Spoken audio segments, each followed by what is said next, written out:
இன்னும் ஒரு முக்கியமான ஒரு அம்சம், ஈமானோடு தொடர்புடைய விஷயங்களில் இன்னும் ஒரு முக்கியமான ஒரு அம்சம் என்ன என்றால், எமது வாழ்க்கையில் ஒரு விதமான, அதாவது இந்த உலகம் பற்றிய, அது வெளியிருந்து அதை பார்த்தால், வெளியிருந்து யாராவது அதனை பார்த்தால் எப்படி இருக்கும் தெரியுமா?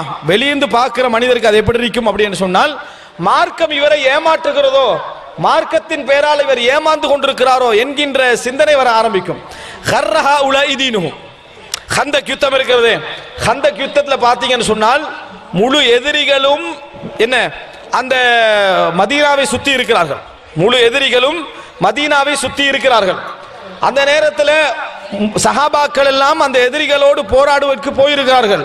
அந்த நிலைமையை பார்த்தால் இதுக்கு பின்னால என்ன, மதீனா முடிஞ்சுது, மதீனாவுடைய கடைசி நாள். ஏன்னா முழு கோத்திரங்களும் எதிர்த்து வந்து நிற்கிது என்கின்ற நிலை உண்டாகிவிட்டது. அப்ப இந்த நேரத்தில் ரசூலுல்லாஹி ஸல்லல்லாஹு அல்லாஹு தஆலா குர்ஆன்ல சொல்றான், கர்ரஹா உலைதீனுஹும், மக்கத்து காபிர் முனாஃபிகீன் சொன்னார்கள், மார்க்கம் இவர்களை ஏமாற்றி விட்டது. மார்க்கத்தை இவ்வளவா நம்புவாங்க? மார்க்கத்தை இந்த லெவல்லையா நம்புவார்கள்?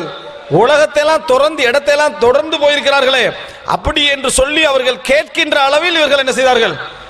லா யா அஹ்ல யஸ்ரிப் லா முகாம லக்கும், மதீனாவாசிகளே இனி உங்களுக்கு தங்குறதுக்கு இடமே கிடையாது, இனி உங்களுக்கு தங்குறதுக்கு இடமே கிடையாது என்று சொல்லி யூதர்கள் முனாஃபிக்குகள் பேசுகின்ற நிலையில் இருந்தார்கள். ஒரு சிலர் பார்த்து கர்ரஹா உலைதீனுஹும், உங்களுடைய மார்க்கம் இவர்களை ஏமாற்றி விட்டது, மார்க்கத்தை நம்பி இப்படி போயிருக்கிறார்களே, அப்படி என்ற நிலை ஏற்படும். ரசூலுல்லாஹி ஸல்லல்லாஹு அலைஹி வஸல்லம் சாப்பிடுவதற்கு வழி இல்லாமல் இருப்பார்கள், கல்லை கட்டி கொண்டிருப்பார்கள். தோண்டுகிற நேரத்தில் ஒரு கல்லுல அந்த மண்வெட்டி படுகிறது. அப்ப ரசூலுல்லாஹ் சொல்றாங்க, ரோம பாரசீகத்தை நீங்கள் வெற்றி பெறுவீர்கள் என்றாங்க. சாப்பிடுறதுக்கு வழி இல்லை, இதையும் நம்பிடும். எதை சாப்பிடுறதுக்கு வழி இல்லாத நேரத்தில் நபி தோழர் என்ன நம்புறாங்க? இப்பதான் பள்ளி கட்டி கட்டிக்கிறோம், ரோம் பாரசீகம் எல்லாம் நீங்கள் வெற்றி பெறுவீர்கள் என்று சொல்றத சஹாபாக நம்பினாங்க தானே. அந்த நம்பிக்கை வெளியிருந்து பார்த்தா எப்படி இருக்கும்? இதெல்லாம் நம்புறாங்களா அப்படின்னு தான் போவோம். என்ன இந்த நிலைமை, பள்ளி கட்டுறதுக்கு என்ன பாடுபட்டுட்டீங்க, ரோம பாரசீகம் எல்லாம் வெற்றி பெற நம்புகிறார்களே என்கின்ற ஒரு நிலை என்ன செய்யும்? ஏற்படுமா இல்லையா? இந்த நிலை சில பொழுதுகளில் பார்க்கிறவருக்கு ஏற்படலாம். ஆனால் உள்ளே இருக்கக்கூடியவருக்கு எப்படி இருக்கும் தெரியுமா? அந்த அல்லாஹ்வுடைய வாக்கும் ரசூலுல்லாஹ்வுடைய வாக்கும் அப்படியே உள்ளத்திலே ஆழ் மனதில் என்ன செய்யும்? பதிந்து போயிருக்கும். அவ்வளவு ஒரு நம்பிக்கை இருக்கும். காரணம் வஹீயின் காரணமாக ஏற்படக்கூடியது, வஹீயின் காரணமாக ஏற்படக்கூடிய நம்பிக்கை. இந்த நிலை எமக்கு மத்தியிலே வர ஆரம்பித்து விட்டால், அதாவது அல்லாஹ்வுடைய அவனது தூதருடைய வார்த்தைகளை, அது சரியான வார்த்தைகளாக இருந்தால், சரியான விளக்கமாக இருந்தால், என் லைஃப் அப்படித்தான் போகும். இந்த கோட்டில் தான் நான் போவேன்.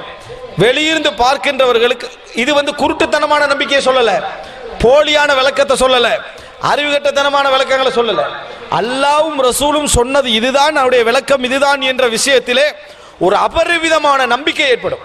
அந்த ஈமானது விளைவுகள் உண்டு. அந்த நம்பிக்கை சில சூழல்கள்ல மற்ற யாருக்கும் ஏற்படாது. அல்லாஹ் ரசூலுல்லாஹ் சொல்றாங்க, இன்னமன்னா சுகல் இபிலில் மிஆ லா தஜிது ஃபீஹிம் ராஹிலா, மக்கள் 100 ஒட்டகங்களை போன்றவர்கள்.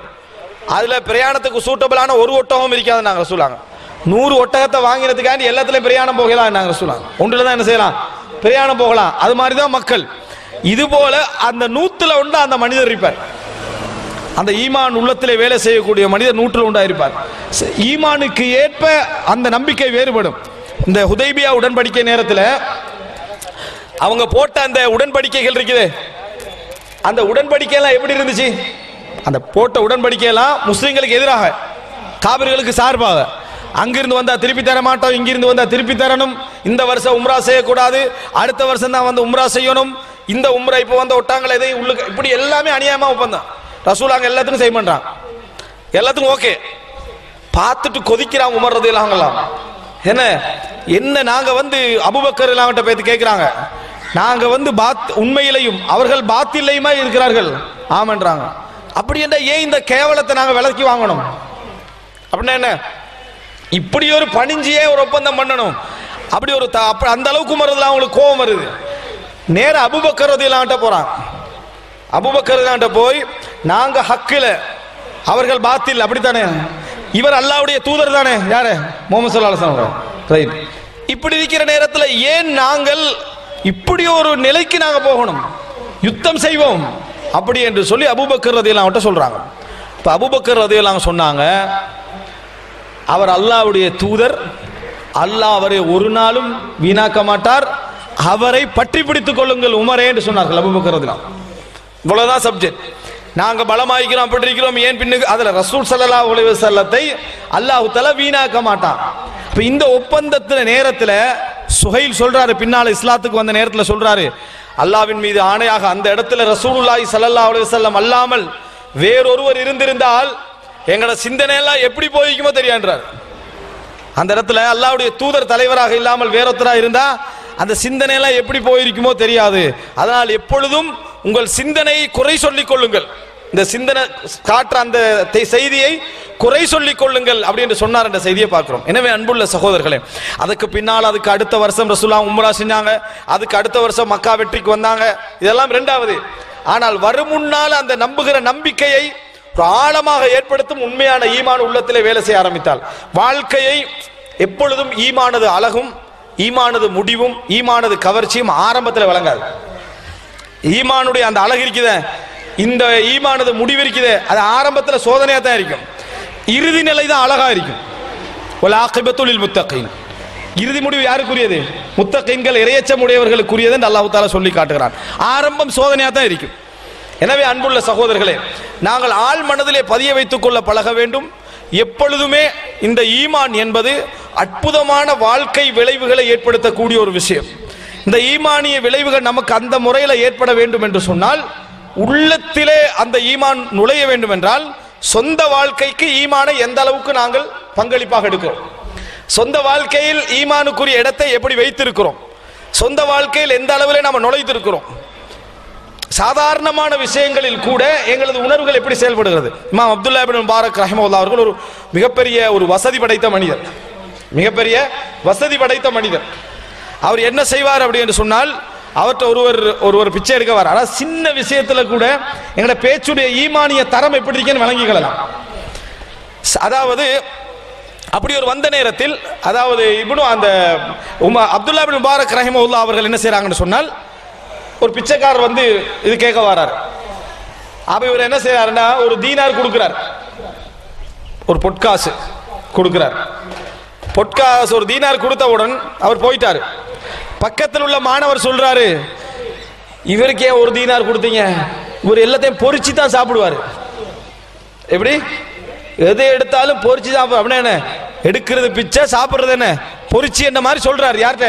இமாம் அப்துல்லா இப்னு முபாரக் சொல்றாரு, பிச்சை எடுத்தாலும் இவர் பொறிச்சு தான் என்ன செய்யறாரு, சாப்பிடுறாரு, இதற்கெல்லாம் ஒரு தீனார் கொடுக்க கூடாது அப்படின்றான். இப்ப நாங்கள் உண்மையிலேயே என்ன யோசிக்கணும்டா, எனக்கு அட்வைஸ் பண்ணுகின்றவனுடைய ஈமானிய அறிவு, மார்க்க அறிவு, விளக்கம் என்ன என்றதை முதல்ல யோசிக்கணும். அவன் அப்படி சொன்ன உடனே அப்படியா, அவனை கூப்பிட்டு எடுத்து இந்த அப்படி ஒரு 10 திர்ஹத்தை எடுத்துட்டு போ, தீனார்லாம் உனக்கு சரியா வராது, என்ன பெருமை உனக்கு அப்படின்னு என்ன எடுத்து வைக்கக்கூடிய மனநிலைக்கு தான் நாங்கள் மாறுவோம். ஆனால் உண்மையான ஈமான் உள்ளவருடைய மனநிலை எப்படி இருக்கும் என்றால், இந்த விஷயத்தை எப்படி ஹேண்டில் பண்ணணும் அவருடைய இயல்பா வரும். இமாம் அப்துல்லா இப்னு முபாரக் ரஹிமஹுல்லாஹ் அவர் அப்படி சொன்ன உடனே பதில் சொன்னாரு, அப்படியா அப்ப 2 தீனார் கொடுத்திருக்கணும்ன்றார். அப்ப என்ன 2 தீனார் கொடுத்திருக்கணும், ஏண்டா பொறிச்சு சாப்பிடக்கூடிய வளமை உள்ளவருக்கு இது போதாதுன்றார். அந்த மாதிரி வளமை உள்ளவருக்கு இது போதாது அப்படின்னு சொன்னார்.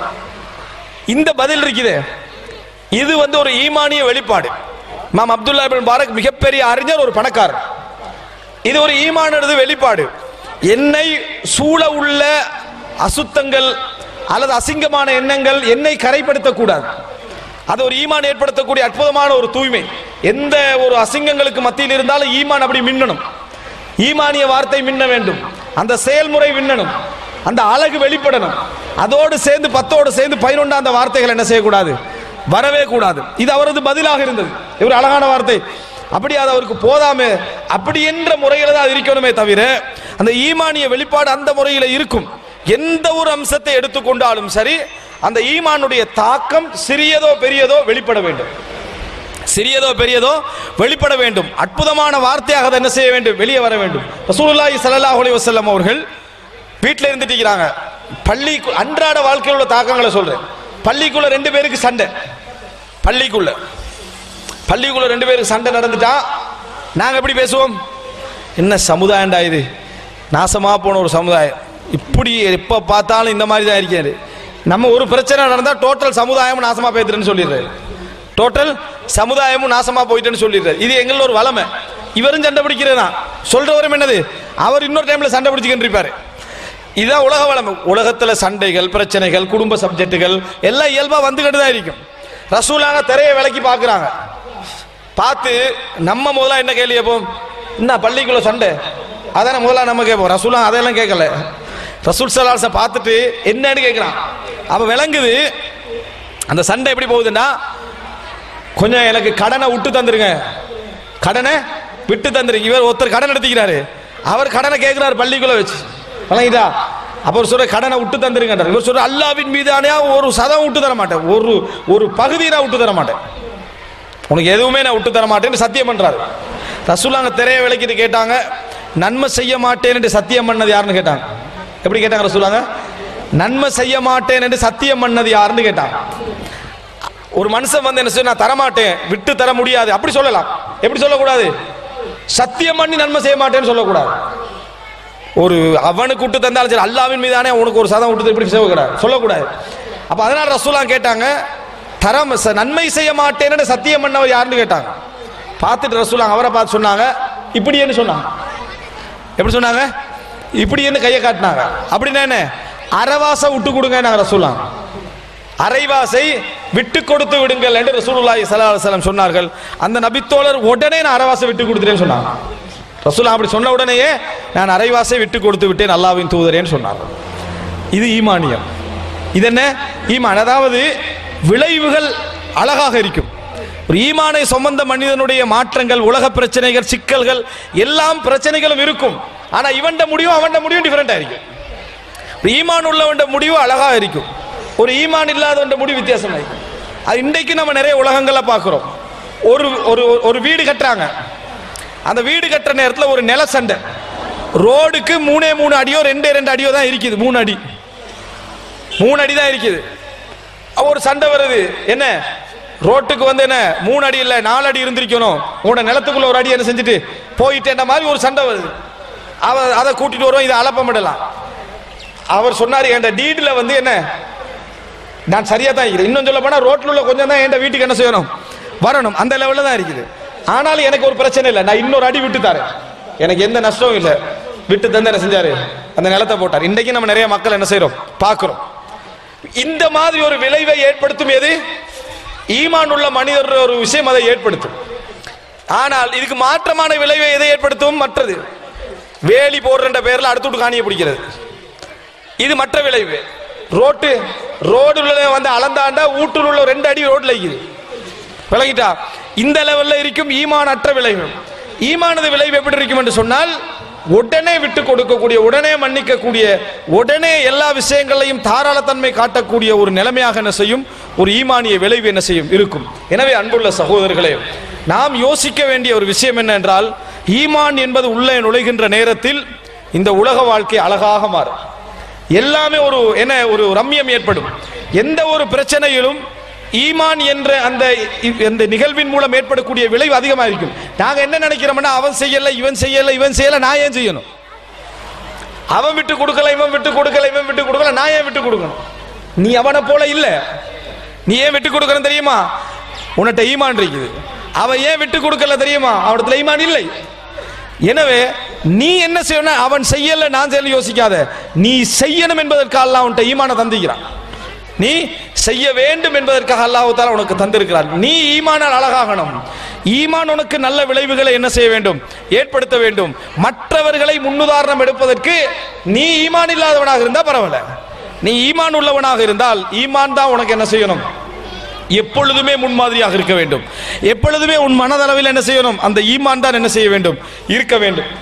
அன்புள்ள சகோதரர்களே, இந்த மாதிரியான ஒரு நிகழ்வுகள் எமது வாழ்க்கையில் ஏற்பட ஆரம்பித்த என்று சொன்னால், ஈமானது உண்மையான அசர்களை, ஈமானது உண்மையான அந்த விளைவுகளை எல்லாம் நாம் எம் வாழ்க்கையில் சந்திக்க ஆரம்பிப்போம்.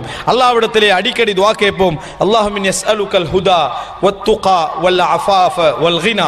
யா அல்லாஹ், உன்னிடத்திலே நேர்வழியை கேட்கிறேன், வல் ஹுதா அதே போல துகா இறையச்சத்தை கேட்கிறேன், வல் அஃபாஃப் பேணுதலை கேட்கிறேன், வல் கினா போதும் என்ற மனப்பான்மை என்ன செய்கிறேன், கேட்கிறேன். அல்லாஹ்விடத்தில் அதிகமாக கேளுங்கள். யா முகல்லிபல் குலூப், இதயத்தை பிரட்டுகின்றவனே, சப்பித் கல்பி அலா தீனிக், உனது தீனிலே என்னை உறுதிப்படுத்தி வை. ஆரம்ப நேரங்களில் எல்லாமே சமம் போல இருக்கும், நல்லவர்கள் கெட்டவர்கள், ஈமான் உள்ளவர்கள் ஈமான் அல்லாதவர்கள் எல்லாரும் ஒரே ஓட்டமாக இருக்கும். இறுதி நேரங்கள்ல ஈமான் உள்ளவனுக்கு தான் அந்த அழகும் வெற்றியும் அந்த அடையாளமும் என்ன செய்யும், கிடைக்கும். அப்படிப்பட்ட ஒரு நல்ல விளைவுள்ள வாழ்க்கையை அல்லாஹு தாலா எம் அனைவருக்கும் தந்தருள் பாலிப்பானாக. ஹதமா இந்தி வல் இல்மு இந்தல்லாஹ் வ அகூலு கௌலி ஹாதா வ அஸ்தக்ஃபிருல்லாஹ் லி வ லக்கும்.